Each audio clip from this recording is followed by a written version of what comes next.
You know, there was a lady who wrote into this airline company and said, I cannot believe your customer service.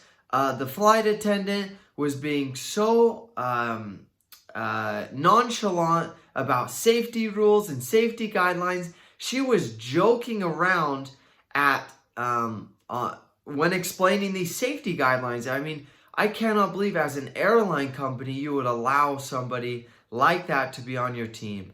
And she wrote the CEO of this company. You know what he said back to her? He wrote back and he said, "We'll miss you."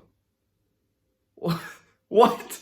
Who writes on it? What will miss you? Why would he say that? Back it up a little bit. Before that, he, in his company, he sat down and he said, with the rest of his team, and they talked about what are our core values. What is so important to us that we will not compromise it? And they came up with humor. Humor was one of their core values in their business. This was a long time before this lady wrote in. Humor was a core part of their business, and they said, we will not compromise this because this is a part of who we are, who we're going to recruit, and what our people like, what our customers like. And so they wrote this down, and then when the lady wrote in, he already knew the answer. He wasn't going to compromise on humor. And all he could write back was, we'll miss you because we're not going to compromise this value. Isn't that so insane? What values do you have or does your company have that you know you would be willing to say we'll miss you if somebody complained about them? If somebody said, I cannot believe I cannot believe you allow this in your business. Are you willing to say, or I cannot believe your family does this? And you're willing to say, sorry, we'll miss you, but this is who we are. And we're not going to change for anybody because we've decided previously that this is more important. Keeping this value is more important than anything else. And there's another story from a book called I can't remember it, but it's called well, I'm not going to tell you the name, but because the name is in the story that I'm going to share. It's a story about Snapchat. And in Snapchat, they start off and they start growing and they get to they're growing pretty fast. They get a ton of people that start following them on Snapchat. They get thousands of users. Like a year and a half into it, they get a call. I don't know if you know the name from Mark Zuckerberg. Calls him up from Facebook and he says, hey, I really like what you guys are doing. I will give you $100 million to buy your company. What would you do? Honestly, give me your honest feedback. What would you do if somebody came, I don't care who they are, somebody came to you and said, I'll give you $100 million for the project you've been working on for the past year and a half. $100 million, that's a lot. You know what they said? They said, hey, thanks for the call, Mark, but we're not interested. What, $100 million? Well, fast forward a year, they're still building, they're still growing, a ton of people. And at this point, they still haven't made 1 cent with their business because they're just bringing on free users. They're spending money and they're getting other investors to invest in them. That's how they can keep on running the business, but they haven't made any money with their business, okay?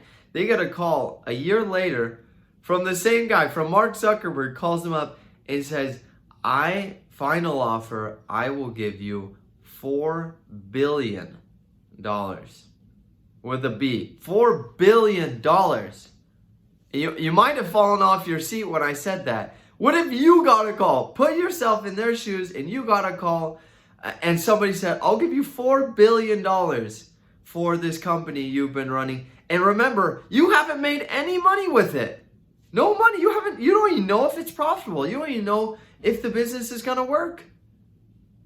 And in the part I like most about the book, about Snapchat, is he says, the owners say this,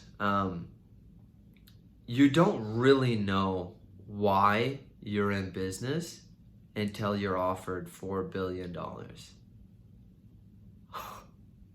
You don't really know why you're in business until you're offered $4 billion. It's kind of like you don't really know what your values are until someone questions them, until somebody says, "Hey, I'm gonna leave your business if you keep on doing this." And the guy said to Mark Zuckerberg, they said, "Hey, thanks, Mark, but I think we're gonna keep on running the business. This is a lot more than money to us. We're doing this because we have a dream and a vision on where we're going." I don't agree with that dream and vision of Snapchat, but I really respect that they said, no, that's not our purpose right now. Maybe down the road that will be our purpose, to sell the company, but right now, our vision is to impact lives, and we want to do it. This is something that we want to do, and so. The book that I'm referencing that I explained the story at the beginning is called The Advantage, by Patrick Lencioni, and he's written many business books all about growing your team and like growing closer together as a team.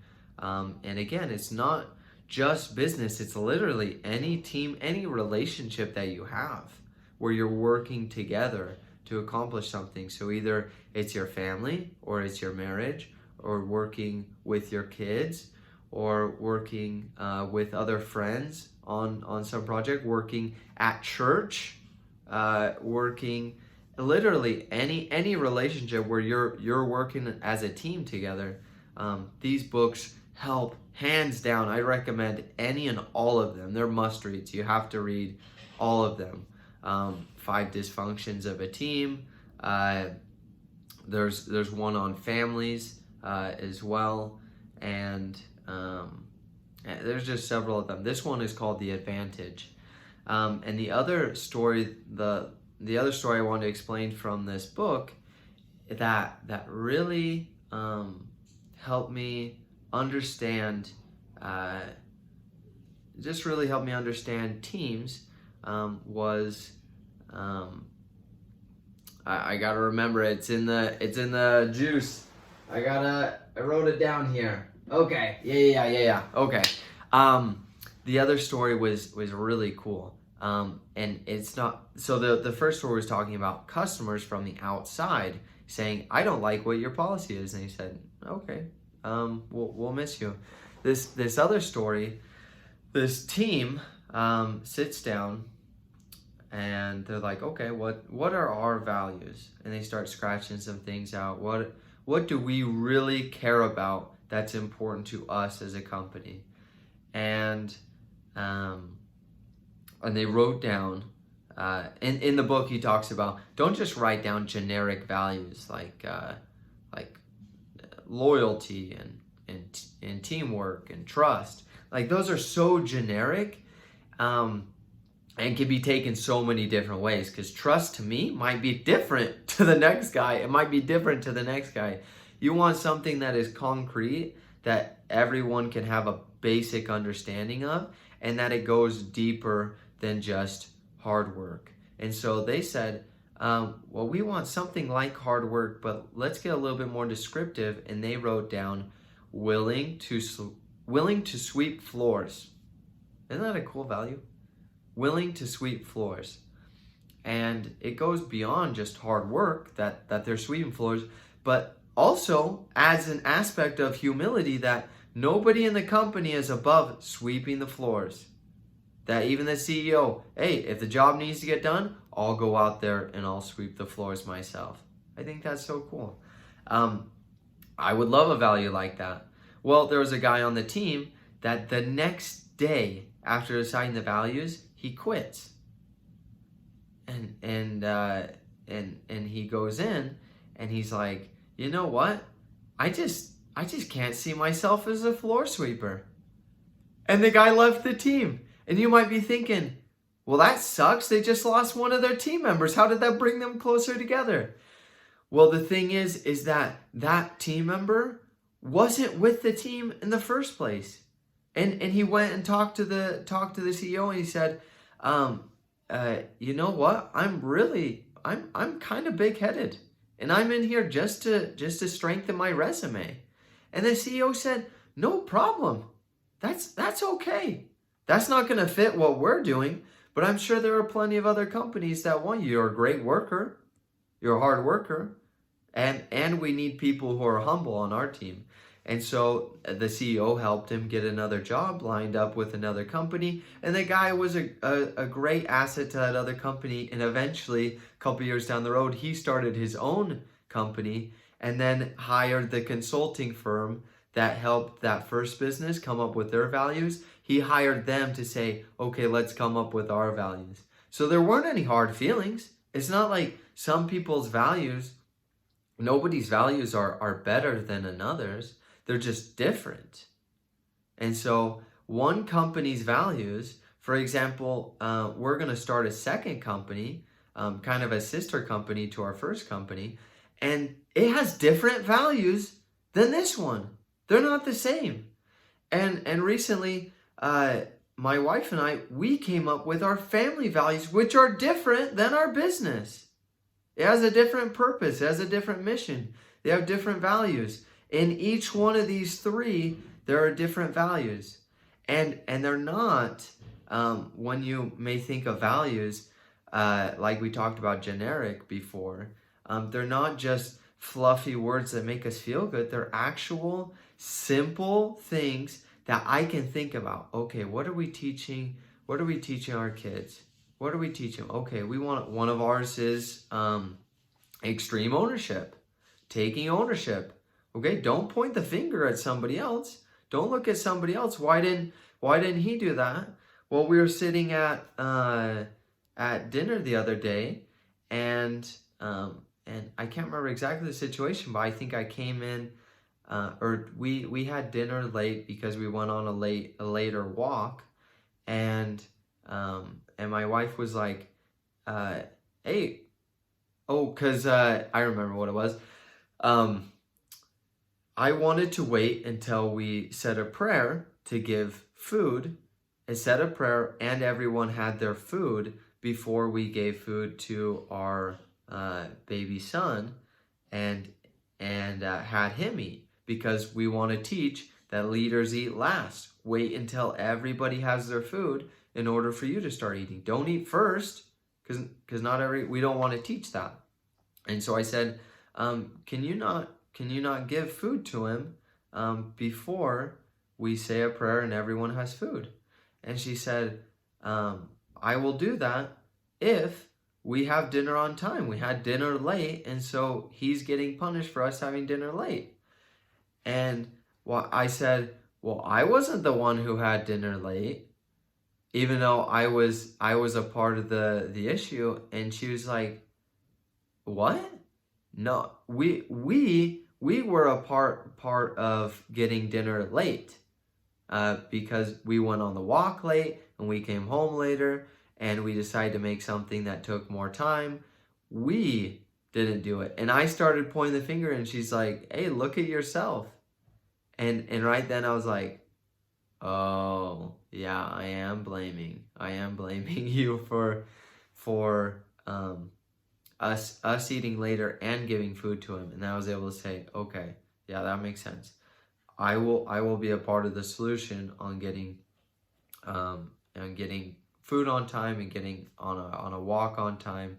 And it was really helpful because we had that core value of take extreme ownership that I could look at and say, oh yeah, I want to live the value more than I want to blame you, or more than I want to take an alibi, So values are super important. My challenge for you today in this message is start with your own family, even if it's just yourself. Start with your own person or your own family, and sit down with your team. Maybe you sit down with a mentor and think, what am I doing? What is my purpose? Why am I living? Why am I doing the things that I'm doing? And then once you come up with your purpose, then you can sit down. And again, if you need help with what is my purpose, read the book The Advantage. It's called The Advantage by Patrick Lencioni. Very, very good. If you want this one, this book isn't a fable. All of his other 9 books are fables. So if you like fables, I like stories myself. There's still a lot of stories in this book, but if you want some of those other ones, then just look up Patrick Lencioni, and you can listen to it on Audible or read the book, and get a lot more detailed definition on, or description on, how to come up with a mission and how to come up with values.